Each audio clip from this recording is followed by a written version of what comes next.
Welcome to Mainline Executive Coaching ACT, which stands for And Cultural Transformation, featuring Master Certified Executive Coaches Michael Bailey and Rich Barron. With over 50 years of executive leadership and coaching between them, they will be able to bring you the most relevant topics impacting leaders today. Brought to you by Intelligent Leadership Executive Coaching, the world's top executive coaching brand. Once again, thank you and enjoy today's show. Good afternoon, everybody. Thanks for joining us today. We've got an exciting show for you. I'm here with Rich Barron. I am Michael Bailey, and we are Mainline Leadership Coaching, Executive Coaching, ACT. That is who we are. That is what we do. We've got an exciting guest with us today, Tim Roper. We're going to be talking about something that's vital in leadership, especially leadership that leads in a way that culture is excited, motivated, and healthy. And it is this topic of character. Character, we're looking at this notion of character is your destiny. Character is your destiny. Let's kind of put this in context. There is your personality. Everyone is born with a personality. How we grow that and develop that for the good or for the ill is our character. And I'd like to just touch on one thing here really quickly. This is something that Jordan Peterson talks a lot about in terms of personality. He talks about these 5 types of personality. And we're going to look at these real quickly. Then we'll go into the character development. Number 1, there's openness. People that are just open. They just talk to you. They're just wanting to share with you whatever's going on with you. They're just friendly and open people. Others are conscientious. Those are the people that are really like they're paying attention and they want to do a really good job and they're watching the details.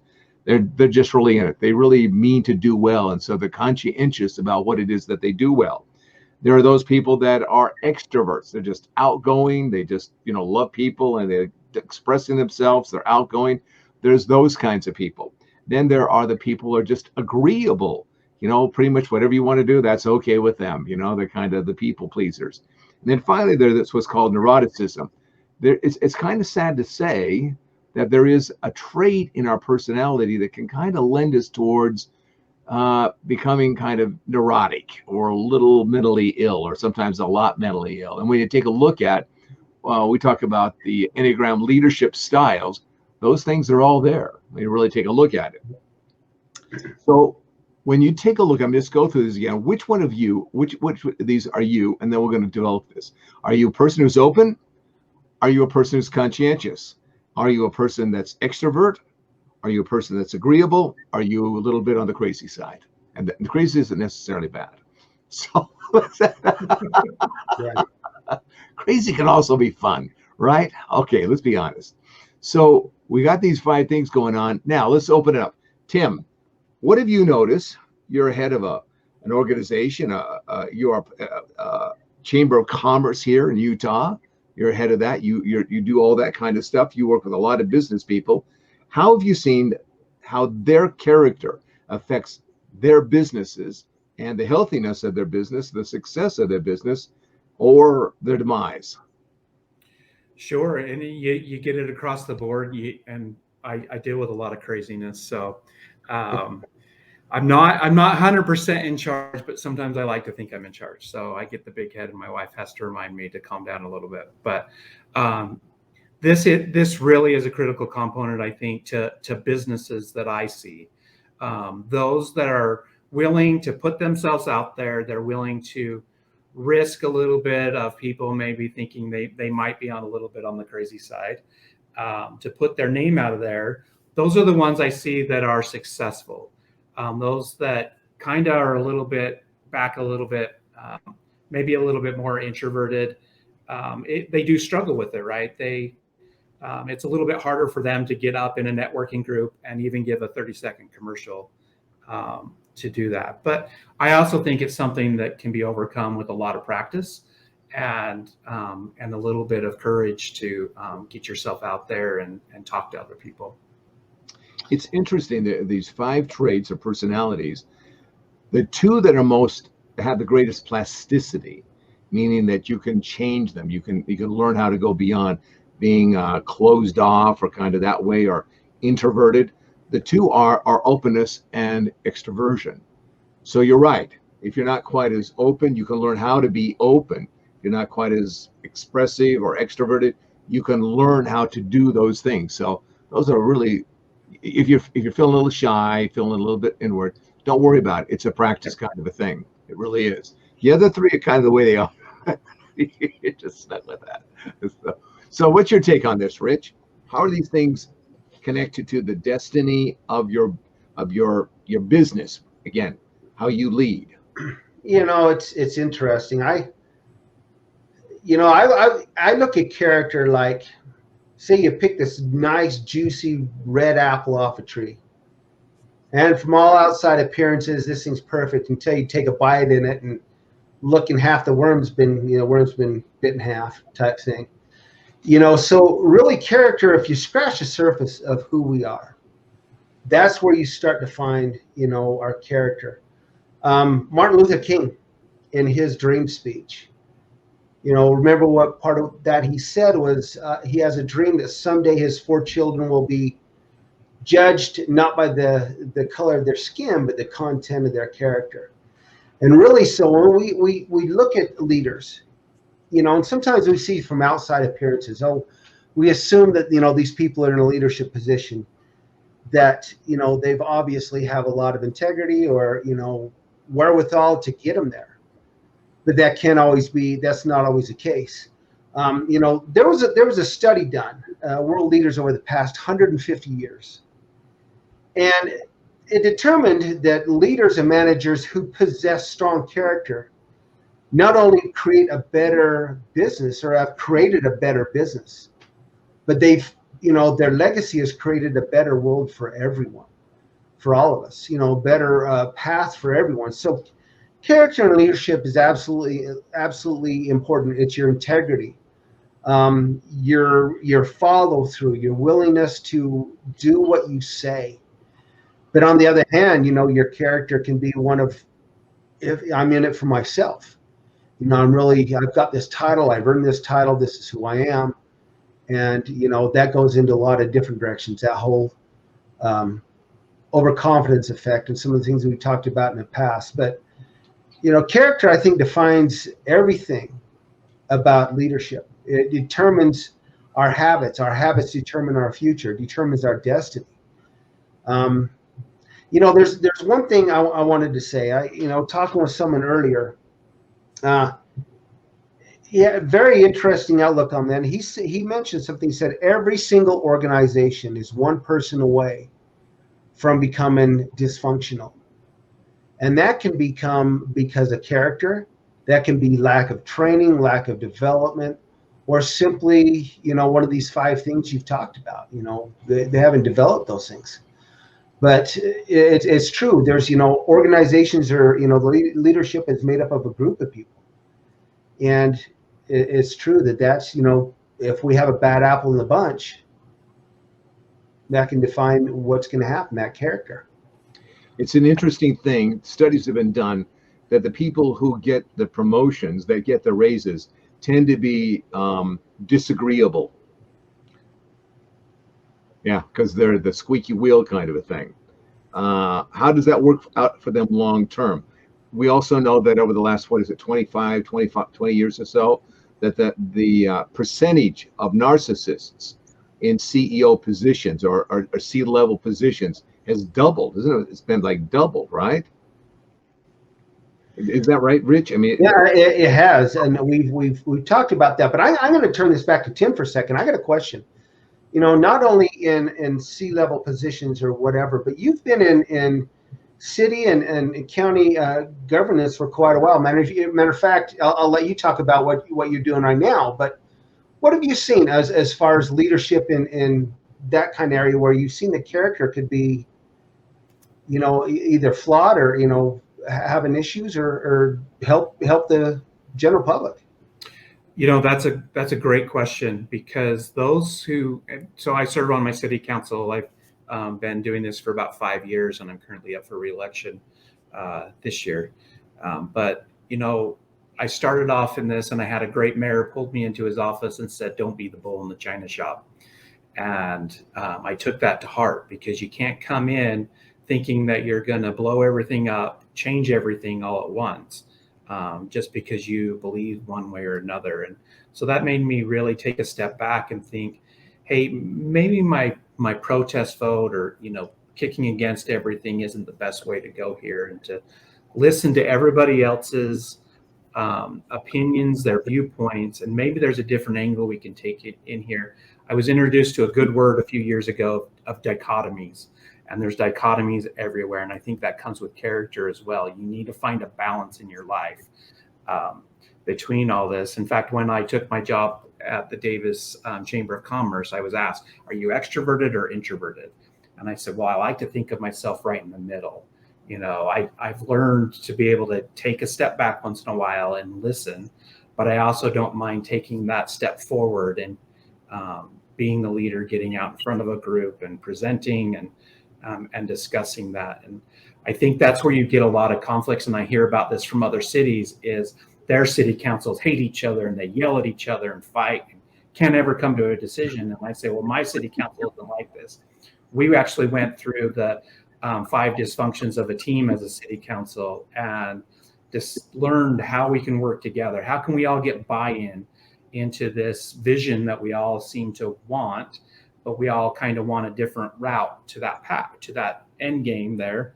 But, let's all, put our biases aside. Let's, just, be uncomfortable every once in a while and have those tough discussions about the elephant in the room. And we've learned that we've gotten a lot more done than you could have by all of us just bickering with each other. So when you were working through your group of people there in chamber, did you find that there were some people that tended to be more disagreeable than others just by nature? Were there some people that were maybe more self-absorbed than other people? Well, how did you start dealing with those kind of difficult, or people, for instance, overly agreeable? I mean, they're agreeing to everything, but they agree to this person and they agree with that person. How did you start working that out so that there was real, genuine involvement? The way we worked that out was calling people out and forcing them to give their real opinion. If that person was maybe a little too agreeable, maybe forcing them to say their opinions more up front so that they didn't hear what everybody's viewpoints are, and help them to kind of develop their own strategy of how they can express their viewpoints a little bit more. Or that person that isn't as agreeable, forcing them to, calling them out to, share a little bit more, clarify a little bit more, and asking those direct questions of, hey, can you clarify a little bit more about why you feel that way? And what we ended up with was less sidebar conversations outside of our meetings. And I've seen this in other organizations I've been a part of. You end up with less sidebar conversations, walking out with, oh, so-and-so said this and that, or they didn't say anything. You've got to stay in that room until everybody's expressed their viewpoints and everybody's had buy-in. And then you head to, making that decision. Even if it's a decision that I may not agree with, I'm more likely to stand behind that because I was able to just express my views and my issues with something, which I think comes down to character as well, of, being able to be a little bit more of a people person and listen, and just, like I said, don't be that bull in the china shop. That's very true, because those sidebars, that politicking that can go on outside, we're all in agreement, and then you go outside and then all that kind of stuff starts to happen outside the room. That can be very destructive. It can be very detrimental. And it can start letting you be aware of who are the people that say they're helping, but they really have their own agenda going on here. That's what really, really is going on here. And so when you take a look at that, let's go back and tie this back into this idea of character is your destiny. And so by helping people to step up their character, and character is based upon value, is based upon principle. It's not just what I want or how I tend to work. There's something above that, like this is what we really value. These are the principles by which we operate. Everybody's raised in that ship in terms of their character, in terms of their integrity, in terms of working in principled ways. Would you agree? Absolutely. Absolutely. Characters are authentic characters are truly, they are what they believe in. You know, they've got this character. They know what their values are. They can show consistency in their values, their ethical reasoning, if you will, in actions. You know, they develop positive psychological states such as confidence, optimism, hope, resilience, all these things that show, you know, good character towards being a leader. All those things, if you have a belief system, if you believe in who you are and you're true to yourself, that truly is what character is. You know, I've heard it said that character is who we are when no one's watching, essentially. So all these things are going to determine your destiny. I mean, eventually, like you were saying, Tim and Michael, you know, we can put up this front in front of whoever. You know, what some of them call the imposter syndrome. We can, you know, not let people in, but it's when you really show your true colors. Maybe outside the arena, or you know, behind closed doors is where your true character starts coming in. And Tim, sounds like you were a good coach with some of these folks. You know, getting them to that vulnerable decision, and you know, having the courage to kind of tell people what they really feel, and that takes a lot. It takes a lot of doing.